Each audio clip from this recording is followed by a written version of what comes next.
Pak, Pemain besar, polisi membubarkan lebar eksploit karena menganggap sah berhak.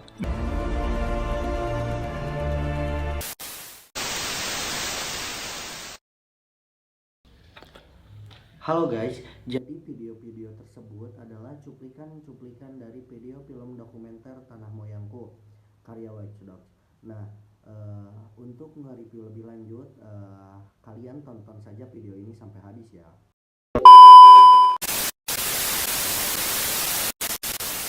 Assalamualaikum warahmatullahi wabarakatuh. Selamat pagi semuanya. Perkenalkan, nama saya Edun Alhabsinur dengan NPM 2250 09142 dan ada rekan saya.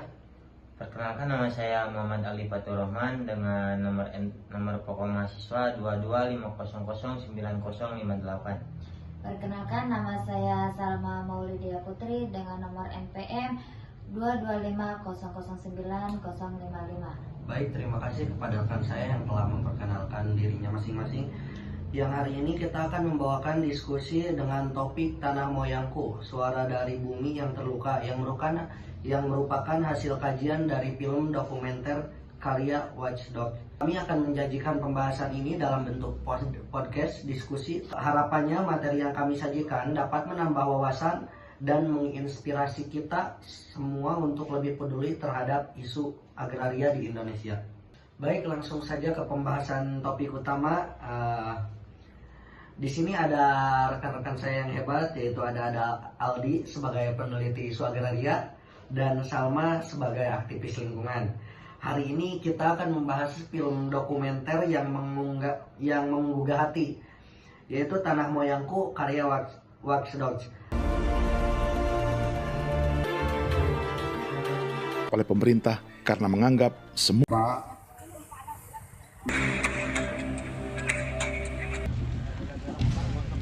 Film ini benar-benar membuka mata saya tentang realitis konflik agraria di Indonesia.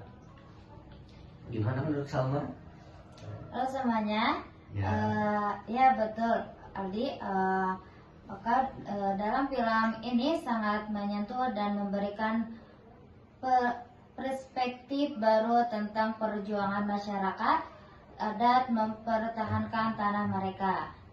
Nah, dari film ini menampilkan kisah-kisah nyata dari berbagai daerah di Indonesia yang menghadapi konflik agraria. Mereka berjuang mempertahankan tanah leluhur mereka dari klaim perusahaan-perusahaan besar dan proyek pembangunan yang seringkali tidak melibatkan mereka dalam proses pengambilan keputusan.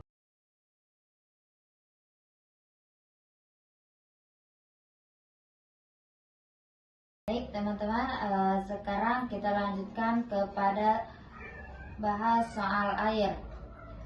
Di Indonesia pada Undang-Undang Nomor 17 Tahun 2019 tentang sumber daya air, salah satu poin penting yaitu air itu hak rakyat dan pengelolaannya harus adil. Air adalah sumber daya vital bagi kehidupan. Dalam banyak kasus, masyarakat adat memiliki sistem pengelolaan air tradisional yang berkelanjutan. Namun, perusahaan besar masuk dan mengalihkan aliran air untuk kepentingan mereka. Masyarakat lokal sering kali kehilangan akses terhadap sumber daya bersih. Nah, menurut Kang Aldi, gimana sih tanggapan dari film dokumenter tersebut? Nah, tapi seperti yang kita lihat di film masyarakat, ada adat justru kesulitan akses air bersih. Tapi sungai mereka tercemar karena tambang. Sumber air mereka dikuasai pihak luar. Ini bukan hanya soal akses, tapi juga soal hak. Siapa yang memiliki hak atas air? Apakah perusahaan yang memiliki izin dari pemerintah atau masyarakat yang telah mengelola sumber air tersebut secara turun-menurun? Padahal kita tahu kan dari film dokumenter tersebut mereka gak cuma pengguna air, tapi juga penjaga ekosistemnya. Tanpa mereka mungkin sumber air itu sudah rusak dari dulu ya. Pertanyaan yang sangat penting, kita perlu mempertimbangkan hak-hak masyarakat dalam pengelolaan sumber daya alam, termasuk air untuk memastikan keberlanjutan dan keadilan. Setelah menggantikan Soekarno, Soeharto tidak menerap dalam bentuk surat-surat tanah, atau tentu saja ini memicu masalah. Nah, rekan-rekan, secara hukum, Indonesia mengakui hak masyarakat adat atas tanah wilayah mereka. Namun, dalam praktiknya, banyak masyarakat adat yang tidak memiliki sertifikat resmi atas tanah mereka. Hal ini membuat mereka rentan terhadap klaim dari pihak lain, termasuk perusahaan besar dan pemerintah. Ya, betul. Banyak masyarakat adat yang telah tinggal di tanah tersebut selama ratusan tahun. Namun, karena tidak memiliki bukti kepemilikan yang diakui secara hukum, mereka dianggap sebagai penghuni ilegal. Ini adalah ketidakadilan struktural yang perlu segera diatasi. Nah, jadi meskipun di atas kertas ada pengakuan terhadap hak masyarakat, realitanya mereka masih seringkali terpinggirkan dan tidak mendapatkan perlindungan hukum yang memadai. Film ini juga mengingatkan kita bahwa pembangunan tidak boleh mengorbankan hak-hak masyarakat adat. Kita perlu reformasi agraria yang adil dan pengakuan penuh terhadap hak-hak masyarakat adat. Selanjutnya, ada juga melibatkan masyarakat adat dalam proses pengambilan keputusan yang menyangkut tanah dan sumber daya mereka.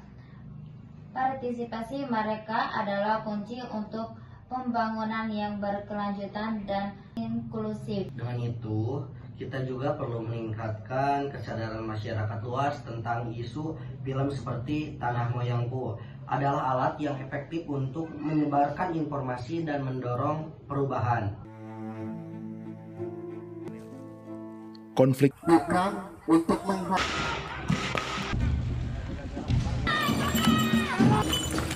hanya 1 jam, tentu saja ini bukan batas alam.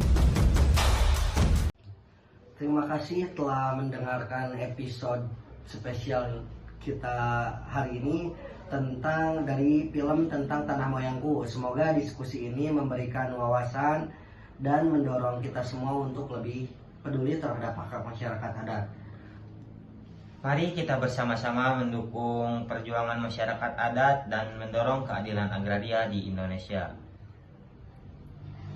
Kalau kalian punya opini atau mau diskusi, feel free komen di bawah ini. Semoga dengan video ini rekan-rekan bisa menjaga lingkungannya sekitar Dan menambah wawasan juga. Terima kasih telah mendengarkan. Sampai jumpa di episode berikutnya.